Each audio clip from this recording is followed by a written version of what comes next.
Hello बच्चों, नमस्ते नमस्कार। कैसे हो आप सब? उम्मीद करता हूँ आप मस्त होंगे, स्वस्थ होंगे और आप अपने अच्छे तरीके से पढ़ाई लिखाई कर रहे होंगे।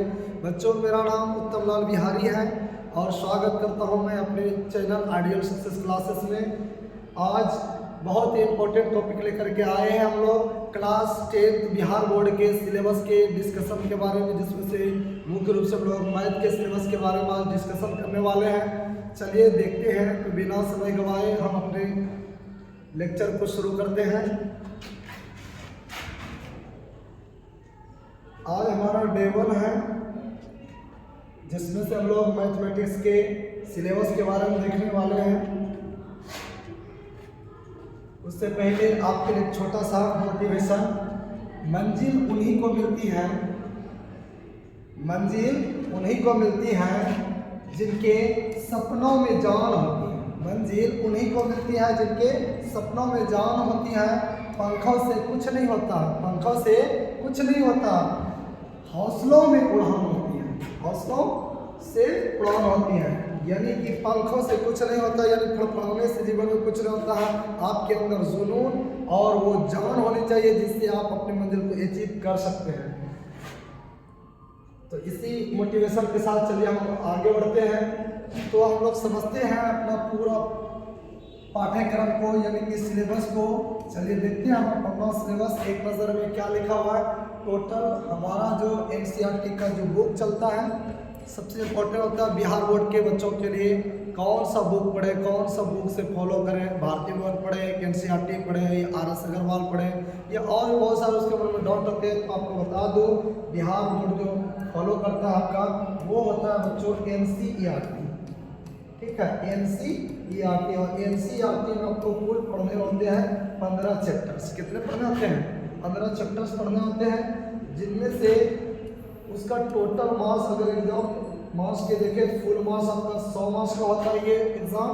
और वो इस एग्ज़ाम में हमको अगर टॉपर बनना है तो मैथ के एग्ज़ाम में, मैथ के पेपर में हमको 100/100 का टारगेट रखना होगा। तो उम्मीद करते हैं आप मेरे साथ जुड़ करके 100/100 का लक्ष्य पूरा करेंगे और इसमें से हम आपकी बहुत सहायता करेंगे शुरू से लेकर के लास्ट तक। आप हम मेरे साथ लगे हुए हैं। बहुत बेसिक से आपको एडवांस लेवल तक की गणित पढ़ाने वाले हैं, जिनमें से देखिए अगर हम परीक्षा पैटर्न को समझने का प्रयास करें तो परीक्षा पैटर्न यानी कि एग्जाम पैटर्न को समझते हैं हम लोग। प्रश्न का प्रकार क्या है, प्रश्नों की संख्या कितनी होती है और अंक कितने होते हैं। तो आपका जो एग्जाम होने वाला है मैथ का पेपर, उनमें से ऑब्जेक्टिव रहने वाले हैं, शॉर्ट क्वेश्चन रहने वाले हैं और लॉन्ग क्वेश्चन रहने वाले हैं। यानी कि वस्तुनिष्ठ प्रश्न उत्तर रहेंगे, लघु उत्तरीय प्रश्न उत्तर रहेंगे और दीर्घ उत्तरीय प्रश्न उत्तर रहेंगे। जिनमें से अगर ऑब्जेक्टिव की बात करें, ये 100 क्वेश्चन पूछे जाएंगे आपको, जिनमें से बनाना है आपको मात्र 50। कितने बनाना है?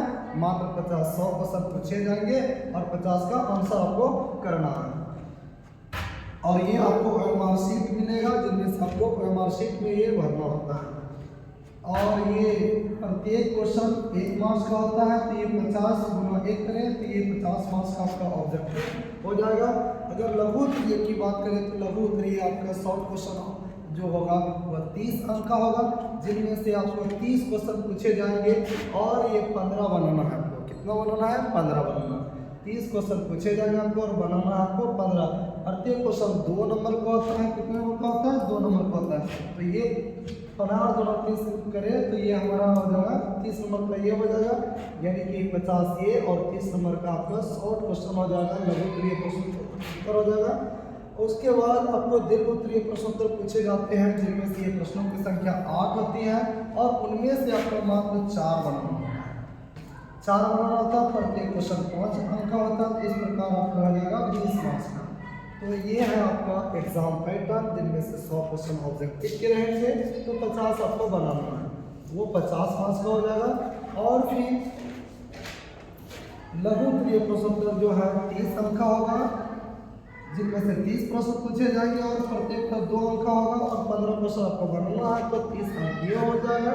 और लॉन्ग क्वेश्चन जो है वो 8 क्वेश्चन पूछे जाएगा, जिनमें से 4 क्वेश्चन आपको बनाना है।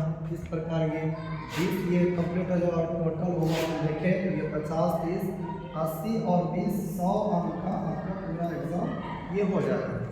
फिर समझते हैं हम लोग आगे किस प्रकार और हम देखने वाले हैं अपना।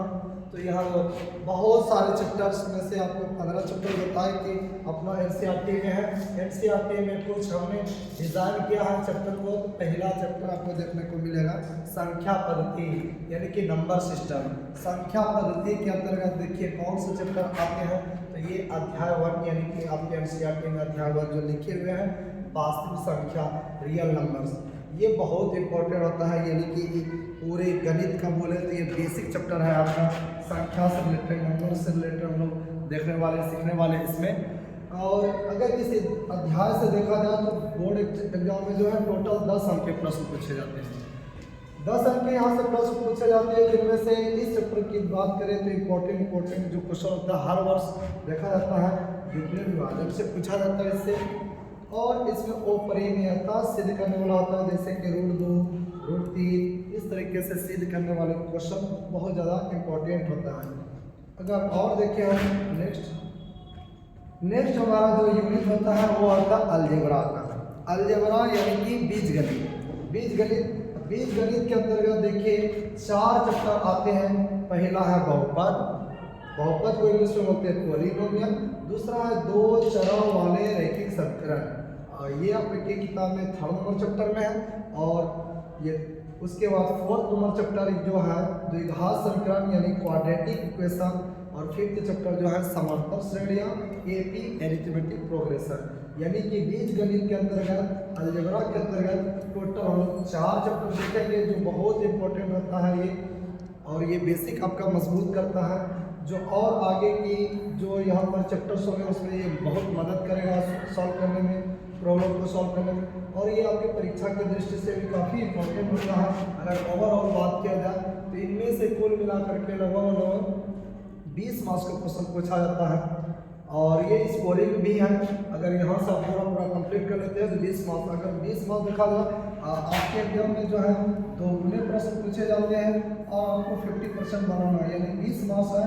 तो अगर 2 गुना कर दिया जाए तो ये इस सेक्शन से आपको 40 अंक का प्रश्न देखने को मिल सकता है आपको परीक्षा हॉल में। अगर उसके बाद देखें नेक्स्ट हमारा जो चैप्टर्स है वो है सबसे ज़्यादा बिहार बोर्ड का एकदम सबसे फेवरेट और सबसे ज़्यादा स्कोरिंग चैप्टर इसको बोला जाता है। और ये आपका है त्रिकोणमिति एनसीईआरटी में जो है चैप्टर नंबर 8 में है। बहुत स्कोरिंग हर साल जो है इससे जो है करीब 35 से 40 सब्जेक्टिव मिला करके 35 से 40 अंक का पूछ लिया जाता है। जिनमें से आपका जो है 10th क्लास में जो है चैप्टर्स के नाम है त्रिकोणमिति का परिचय। और फिर उसके नेक्स्ट चैप्टर जो होते हैं ऊंचाई और दूरी, हाइट एंड डिस्टेंस, सबसे महत्वपूर्ण ये चैप्टर है। अगर इसमें देखा जाए तो 20 मार्क्स बोला गया और 2 गुने प्रश्न पूछे जाएंगे तो करीब ये हो जाएगा 40 मार्क्स का। बोर्ड परीक्षा में ये सबसे फेवरेट टॉपिक भी है और यहाँ से हर साल ज़्यादा प्रश्न पूछे जाते हैं। अगर उसके बाद देखें हम लोग तो नेक्स्ट है अपना निर्देशांक ज्यामिति बहुत ही इंपॉर्टेंट और इजी चैप्टर है। लगभग इससे 10 से 15 मार्क्स का करीब बोर्ड एग्जाम पूछ लेता है इससे 10 से 15 मार्क्स का। और निर्देशांक ज्यामिति बहुत ही ईजी होता है। पिछले वर्ष भी इससे लगभग 15 से 19 नंबर तक का प्रश्न इससे पूछा गया था 2025 के एग्जाम। इनमें से देखें तो हम निर्देशांक ज्यामिति में कुछ इंपॉर्टेंट जो टॉपिक है वो है दूरी सूत्र और उसके बाद विभाजन सूत्र। अगर दूरी सूत्र और विभाजन सूत्र को आप अच्छे से समझ लेते हैं तो इस चैप्टर का आपका बेस बन जाएगा। तो निर्देशांक ज्यामिति को समझना बहुत ही आसान होगा आपको और इसमें कम मेहनत करके बच्चे पूरे अंक ला सकते हैं। बहुत इजी चैप्टर ये होता है। थोड़ा बहुत आप ध्यान से पढ़ोगे तो ये चैप्टर आपको बहुत ही मस्त लगेगा। दूरी सूत्र आपको सीखना है और सबसे इम्पोर्टेंट होता है इसमें त्रिभुज का क्षेत्रफल को निकालना हम लोग सीखेंगे। 3 पॉइंट्स दिए जाते हैं और उस तीनों पॉइंट्स जिससे आपको त्रिभुज का क्षेत्रफल निकालना होता है। जो त्रिभुज का क्षेत्रफल बहुत ही इम्पोर्टेंट, हर वर्ष इससे एक क्वेश्चन पूछे जाते हैं।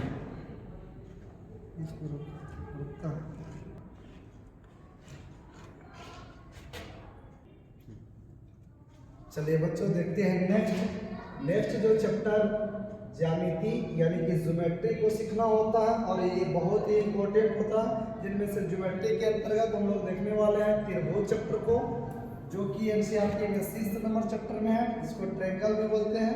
त्रिभुज चैप्टर है। और ये वृत्त चैप्टर, वृत्त आपका 10 नंबर चैप्टर में है वृत्त।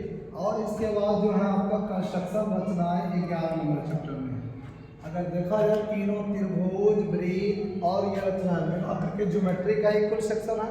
और ये अच्छे से अगर आप समझ लेते हैं तो करीब करीब इससे हर साल जो है लगभग 20 नंबर का पूछे जाते हैं इससे प्रश्न। और जिनमें से एक चैप्टर जो है रचनाएं, ये इससे एक 5 नंबर का क्वेश्चन हर साल फिक्स रहता है, पूछता है लगभग, यानी सीधे इससे 5 नंबर का आपको होने वाला है इस प्रश्न। यहाँ अगर आप ये चैप्टर नंबर 11 रचनाएं को अच्छे से समझ लेते हैं तो 5 नंबर से जो लॉन्ग क्वेश्चन में फिक्स है। इसके बाद हम लोग नेक्स्ट देखने वाले हैं क्षेत्रमिति। क्षेत्रमिति आप बचपन से ही 6-7 क्लास से ही शुरू हो जाता है आपका, वहाँ से थोड़ा बहुत त्रिभुज, वृत्त, आयत ये सब के बारे में, परिमाप क्या होता है, उसका क्षेत्रफल क्या होता है, ये सब उसमें सीखने वाले हैं। अगर परिमाप, क्षेत्रफल अगर इसको देखा जाए क्षेत्रमिति के अंतर्गत जो है लगभग 2 चैप्टर अपना है।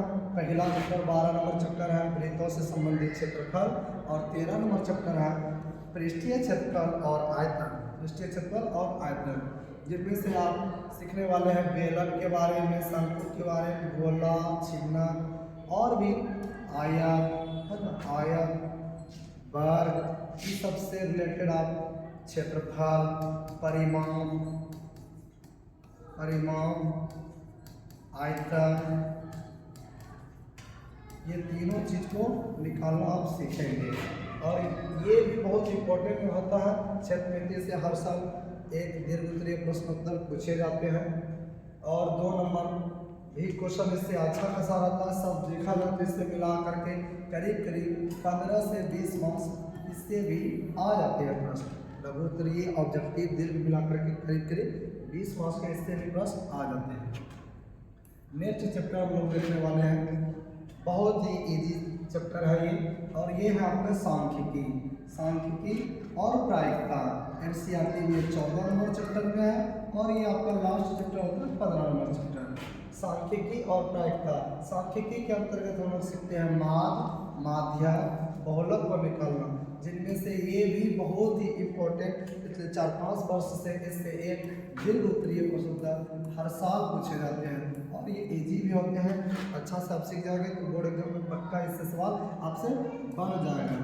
और यहाँ पर प्रायिकता में जो है खेल से रिलेटेड, ताश से रिलेटेड, सिक्का से रिलेटेड आप बहुत सारे घटनाओं को सीखने वाले हैं, और इजी होता है मिला जुला करके, और शानदार मज़ेदार ये टॉपिक होता है। जो ताश, उसके बारे में सुनने वाले हो, रानी राजा ये बेगम ये सब के ताश में बहुत सुंदर तरीके से मज़ा आ गया इस चैप्टर को पढ़ने के बाद। तो यहाँ से आपका चैप्टर करीब 15 चैप्टर का डिस्कशन पूरा हो जाता है।